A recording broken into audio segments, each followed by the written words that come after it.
Estamos aqui novamente no nosso papo aberto aqui ao vivo, todas as quartas-feiras aí de 7h30 da manhã até as 8h. Eu, Leonardo Mendes, e o meu amigo Nicolas Ferreira, estudante aí de História, que está bastante inteirado sobre o assunto dos conflitos no Oriente Médio e na Síria aí. Então falamos agora um pouco sobre quais são os países aí do Oriente Médio. Ele disse, né, que realmente os países do Oriente Médio, esse lugar, ele realmente media 3 continentes aí, como a Europa, a Ásia e a África, e alguns desses países aí são o Líbano, o Catar e a Síria. Então, Nicolas, qual é o histórico de guerras de lá? Porque eu sempre vejo assim o pessoal falando do Oriente Médio, infelizmente nunca é coisa boa, nunca é notícia boa. Então, como que é? Por que o pessoal, infelizmente, gosta tanto de guerrear lá? Então, Léo, a questão do Oriente Médio, das guerras lá, que os países são muito próximos e as fronteiras, elas foram definidas, digamos, há pouco tempo em comparação a outras fronteiras. E é o território que mais se tem petróleo no mundo, né? Então, todos querem estar ampliando suas fronteiras para a busca de recursos naturais do país vizinho. E ainda tem também aquele velho e bom imperialismo europeu, que foi mais ou menos o que eles fizeram na partilha da África. Foi algo, digamos que um pouco parecido ao que fizeram no Oriente Médio, quando eles decidiram definir as fronteiras dos países, sem respeitar os conceitos históricos e culturais de cada território. Sim, sim, muito bom, muito bom. E a Síria, né, que faz parte aí do Oriente Médio, e por que vemos aqui que a Síria está em guerra? Então, de vez em quando fala aí no jornal sobre a Síria, então por que a Síria está em guerra aí? Então, primeiro, a Síria está sendo governada por um cara há bastante tempo, é o Bashar al-Assad. E até desde quando a Primavera Árabe começou em 2010, que foi um movimento que diversos países árabes se juntaram contra o governo deles, a Síria começou a entrar numa guerra civil muito forte. E essa guerra civil ela é apoiada por uma nação estrangeira a eles, que são muito próximos a nós, estão lá em cima no norte, que é os Estados Unidos.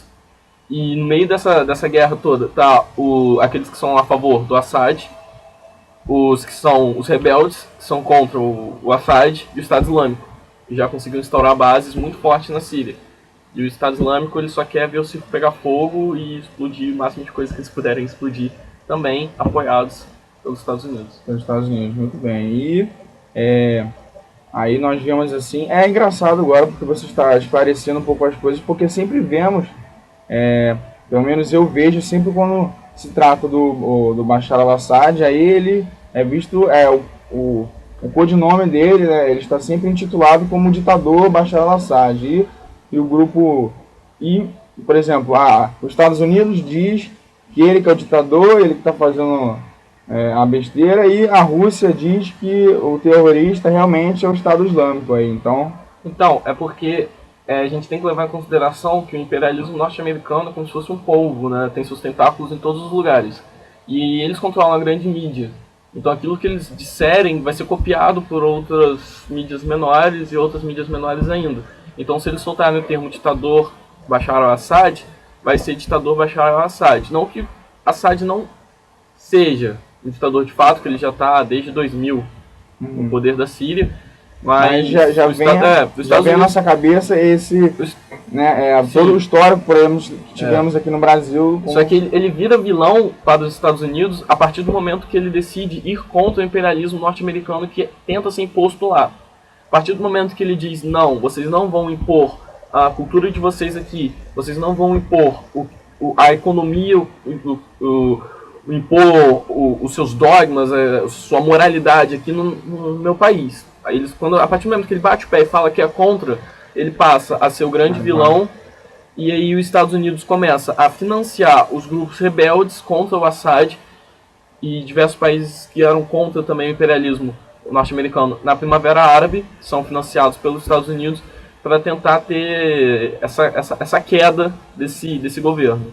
Muito bem, muito bem. E então, estamos vendo aí sempre nos canais de notícias, nos jornais, nas revistas, na internet, que tem-se uma grande quantidade de refugiados, né? Então a população da Síria está realmente fugindo. Tem-se aí a última porcentagem que eu vi que mais aí de 10% da população da Síria já vazou do país por causa dessas guerras aí. Como estão os países, principalmente na Europa, que estão, entre aspas, abrigando essa população aí que está saindo da Síria? Bem entre aspas mesmo, porque eles estão se recusando a abrir as fronteiras e, inclusive, estão fechando as fronteiras com os próprios países deles, como a Hungria, que está levantando muros. Só que tem que levar sempre em consideração que a Síria está passando por uma guerra civil. E qualquer um que for pegar imagens da Síria antes de 2010 e a Síria depois de 2010 vai ver que ela foi praticamente todo o seu território destruído. Somente a capital, Damasco, né, foi grande afetado. E os países da Europa estão se recusando a receber esses imigrantes, por alguns motivos, né? Um deles é por eles serem islâmicos, que tem essa islamofobia. Uhum. E eles até que estão certos quando eles dizem que vai vir terroristas infiltrados, porque o Estado Islâmico já falou que colocou um grande número de membros da sua organização como refugiado, para poder também tocar um pouco de terror lá para cima. E depois daqueles atentados à França, naquele Charlie Hebdo, eles ficaram um pouco receosos em aceitar esse tipo de pessoas. E sem falar que também os países europeus não são grandes, sabe? E é muito rápido você passar de um ir para outro. De um ir para outro. Então, você entrar para um país, por exemplo, do leste europeu, e até chegar num país grande como a Alemanha é fácil demais. Não tem barreira, não tem fronteira, não tem nada. E só que os países, além de eles serem pequenos, eles querem mão de obra qualificada. E não somente mão de obra barata. E tem aquele preconceito em achar que muçulmano e árabe vai ser mão de obra barata. Vai ser aquele cara da lavanderia ou da pastelaria. O pessoal tá fugindo aí porque tá pegando fogo, imagina. Não, lá tá completamente tá inviável a vida na Síria hoje por causa desses conflitos. Como aí na Segunda Guerra aí, o pessoal aí que realmente pôde sair da Europa quando o circo tava pegando fogo mesmo, eles estão fazendo ali também. Sim, exatamente. E você sabe mais ou menos como está a posição da ONU, da nossa querida ONU aí, que tecnicamente tem que estar sempre ajudando, você não está influenciando nenhum país ou outro mesmo, nós sabemos aí que os principais votos, as principais decisões, elas são ditas pelos países que ganharam a Segunda Guerra Mundial, como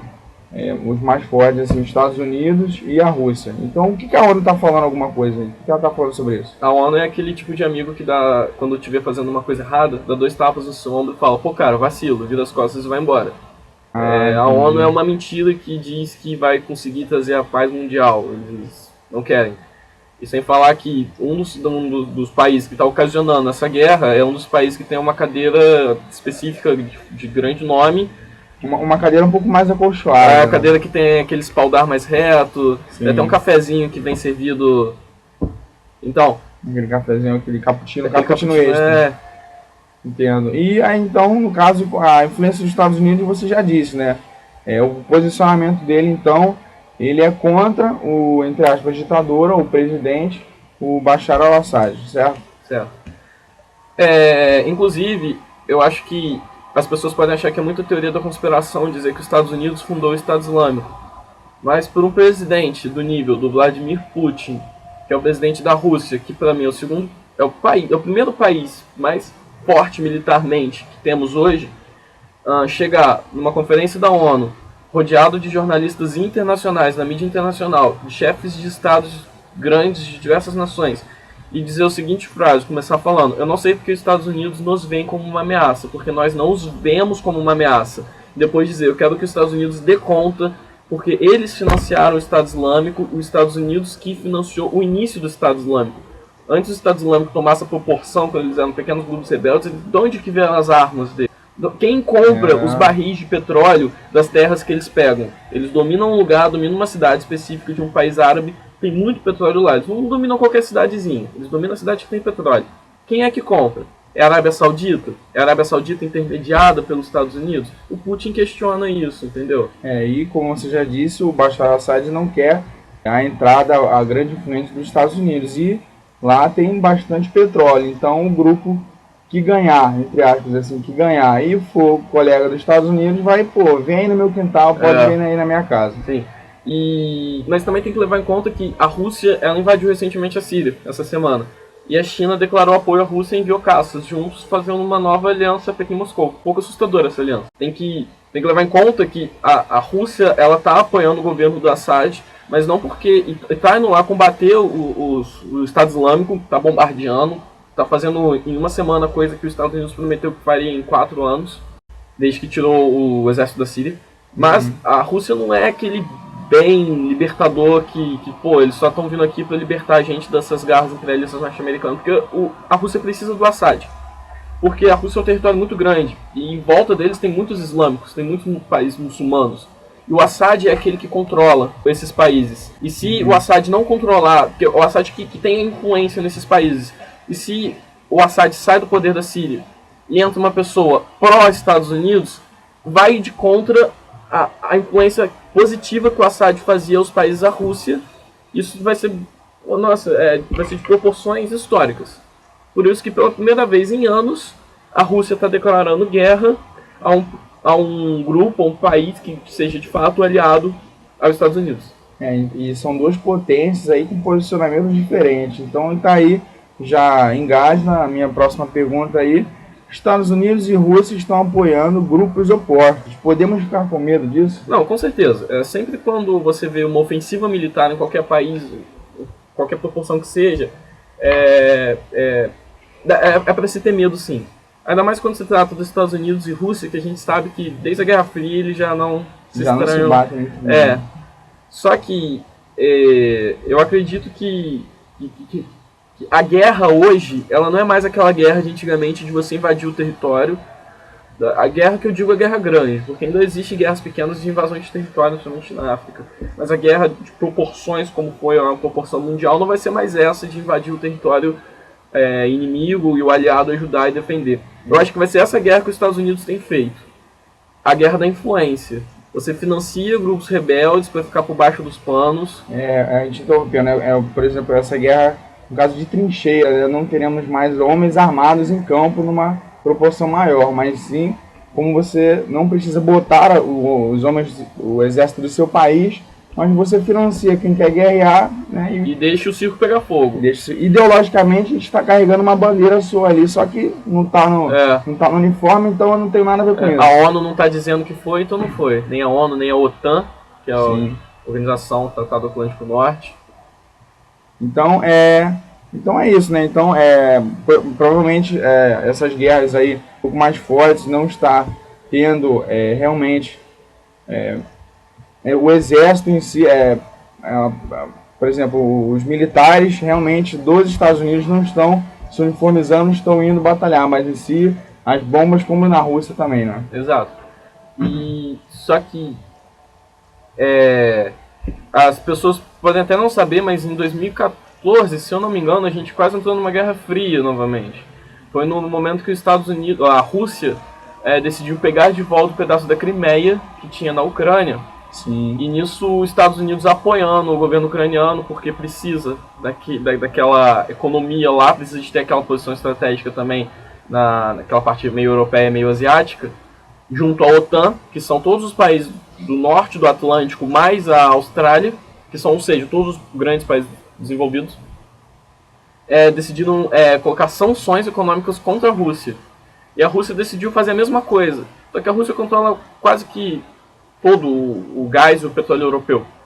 Então ficou nesse impasse, mais ou menos o que aconteceu na Guerra Fria. E por uma palavra errada, uma vírgula lida errada, a gente quase entra nessa guerra de novo, nessa Guerra Fria, essa guerra ideológica. Isso a Rússia é um grande país, ele tem, e ao mesmo tempo que ele é Europa, ele é Ásia. Então a Europa tira o sal, ele tira o doce. Exatamente. Então, e ninguém fica com nada mais. Ninguém fica com nada. Agora esse ano a Rússia estava queimando alimento para não ter que exportar.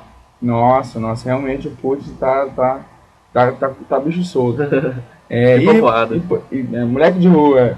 E por exemplo, aí se os Estados Unidos e a Rússia, por acaso, se atacarem sem querer, é possível hoje em dia que duas potências mundiais possam se enfrentar no Oriente Médio? Então, eu acredito que não, porque vai ficar nessa coisinha de um financia um grupo para atacar o outro, como os Estados Unidos têm feito. Só que a diferença é que a Rússia não tem medo. Se tiver que ir para a guerra, a Rússia vai. Tanto que foi o Congresso russo que apoiou o bombardeio ao Estado Islâmico. Só que o Congresso norte-americano eles ainda tem receio. Então vai ficar aquela coisa meio dividida. Enquanto o Obama ainda estiver no poder e ainda for um democrata no poder, eu acho que não entra pra guerra. Um cara meio da paz, assim, pelo menos aparentemente. Aparentemente. Mas enquanto ainda for um democrata no poder, ainda tiver um Congresso assim, nesse nível, eu acho que não entra em guerra. Até porque o pessoal voltou do Iraque agora, o pessoal ainda tá meio abalado com... Se entra um Trump da vida que tá concorrendo à presidência norte-americana, eu acredito que sim, pode ter guerra, porque ele só quer ver o circo pegar fogo também. Entendo. E para fechar aí, são agora 7h58, para poder fechar a nossa entrevista, a última pergunta, assim, hoje, em pleno século XXI, com diversos tratados e acordos econômicos, que tem-se um país com outro, todo mundo precisa de todo mundo, assim, nos extremos dos extremos, assim, exagerando, na crise das crises, poderia-se haver uma terceira guerra mundial, ou de uma forma próxima, ou de uma escala próxima à Segunda Guerra aí? Eu acho que é possível, mas não é provável que aconteça. Porque a Segunda Guerra Mundial foi devastadora, ainda mais a partir do momento que se descobrem que tem armas nucleares. A Rússia tem ogiva nuclear a dar com pau.